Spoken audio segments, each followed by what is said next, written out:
जुलाई में corona virus की चौथी लहर आ सकती है। जानने से पहले आप हमारे चैनल को सब्सक्राइब कीजिए, बेल नोटिफिकेशन को क्लिक कीजिए।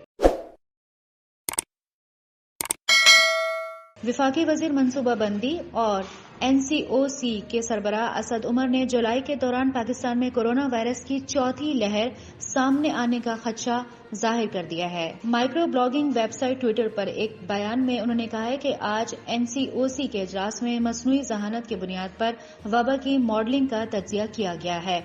उनका कहना था कि SOPs के निफाज और जारी मजबूत वैक्सीनेशन प्रोग्राम की अदम मौजूदगी में जुलाई के दौरान पाकिस्तान में वबा की चौथी लहर फैल सकती है। उन्होंने अवाम से अपील की है कि बराए मेहरबानी कोरोना से बचाव के लिए SOPs पर अमल करें और जितनी जल्द मुमकिन हो वैक्सीन लगवाएं। ख्याल रहे कि पाकिस्तान में अब तक आलमी वबा कोरोना वायरस की 3 लहरें आ चुकी हैं और तीसरी लहर के दौरान 17 अप्रैल को कोविड केसेस अपने उरूज पर पहुंचे थे।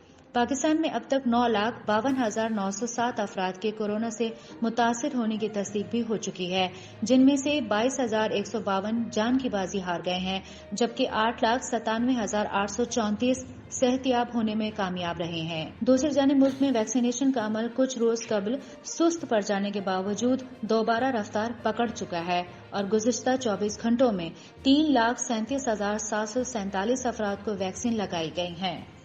मजमूई तौर पर पाकिस्तान भर में अब तक कोरोना वायरस से बचाव की वैक्सीन की 1,45,03,136 खुराकें लगाई जा चुकी हैं।